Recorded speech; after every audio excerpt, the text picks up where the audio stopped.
Nationalist movements, that is the period when the struggle for freedom in India was going on, and on the efforts of Mahatma Gandhi, large number of women came out from their homes and joined the movements.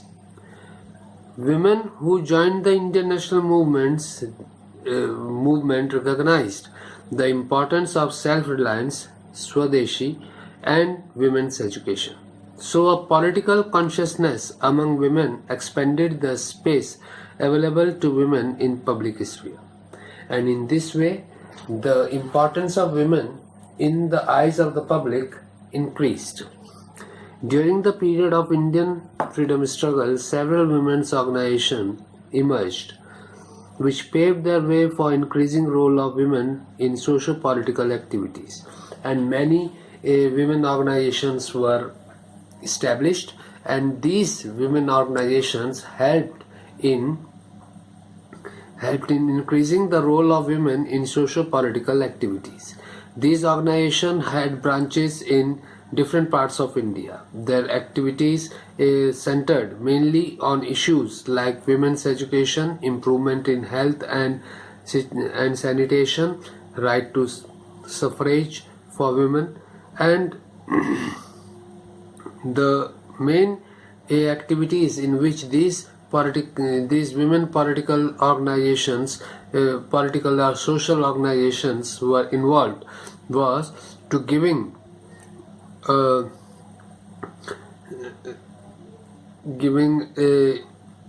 increase in women's education, in improvement in health and sanitation, right to suffrage for women, and the maternity benefits for women workers. In this manner, these organizations got success in initiating discourage or gender inequality and women's rights. So these organizations got involved in providing equality, gender equality and women's rights in the country. The nationalist phase of women's movement ended after independence with an assurance to remove all forms of gender inequality. And as soon as we achieved the independence, the women organizations were closed voluntarily, because the main focus was the gender inequality which have been assured after independence to these organizations. Apart from the early feminist vision, there was a large number of women's organizations that rose both at the all India and local levels in the early 20th century. Then in the early 20th century, many other women organizations came into existence, and then began the participation of women in the national movement itself, and these organizations helped the women to get involved in the national movement. Not surprisingly, women's rights were part and parcel of the nationalist vision. The Women's India Association WIA 1917, All India Women's Conference AIWC 1926, National Council for Women in India NCWI 1925 are the examples of such women organizations. While many of them began with a limited focus, their scope extended over time. For example, the AIWC, All India Women Conference, began with the idea that women's welfare and politics were mutually exclusive. It can be argued that this period of activity did not constitute a social movement.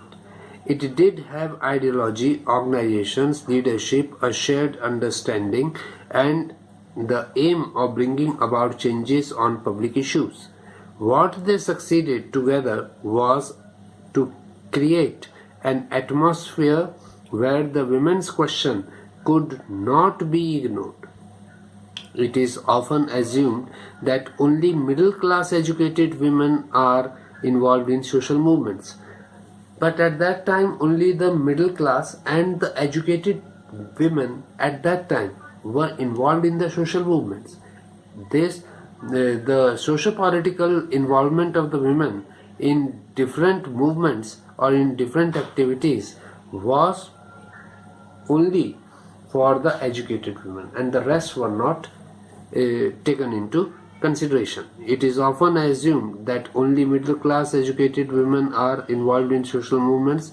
Part of the struggle has been to remember the forgotten history of women's participation.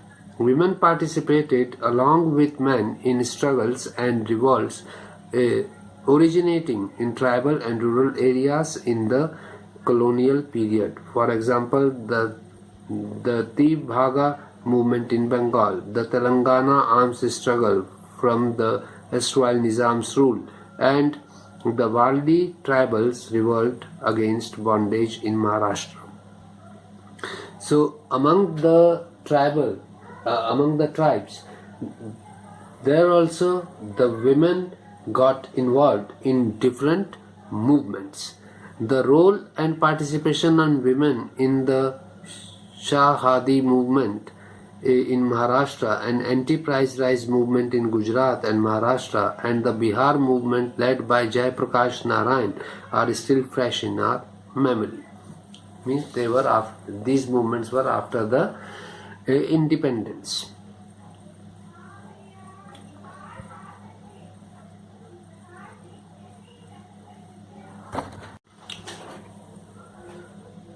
The twin objectives of struggle and development were adopted by organizations like Self-Employed Women's Association, who fought against all forms of injustice.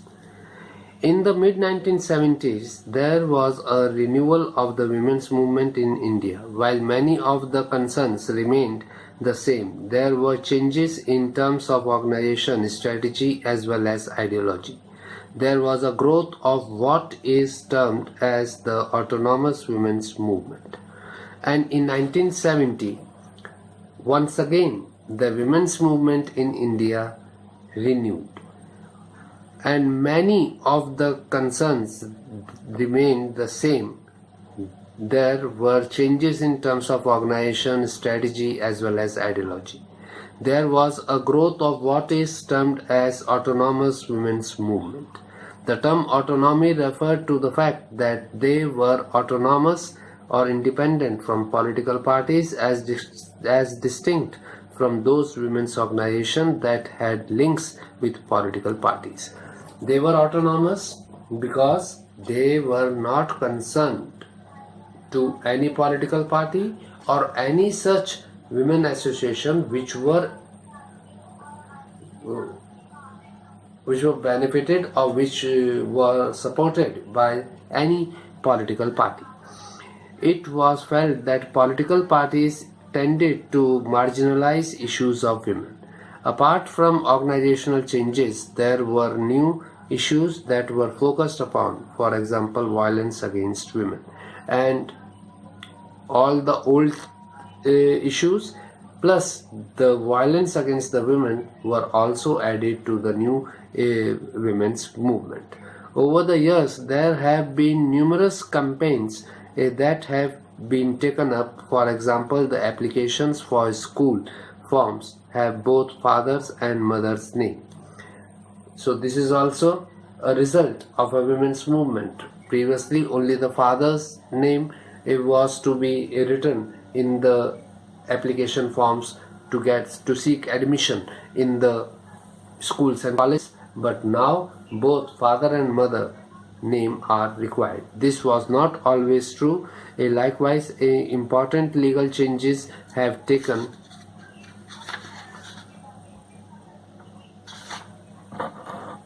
place Thanks to the campaign by the women's movement, issue of land rights, employment have been fought alongside rights against sexual harassment and dowry.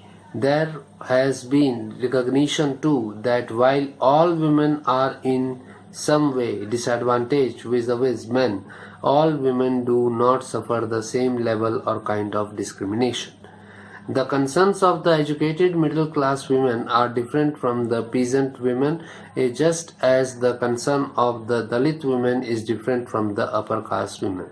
So women at different levels had their own problems and their own sufferings, which were to be taken in consideration by different women organizations, so that their interests can be protected.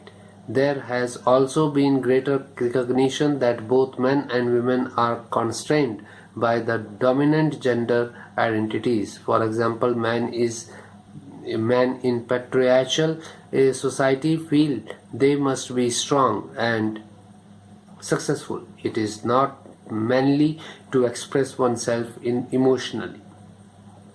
A gender just society should allow both men and women to be free. This of course rests on the idea that for true freedom to grow and develop, injustices of all kind have no end.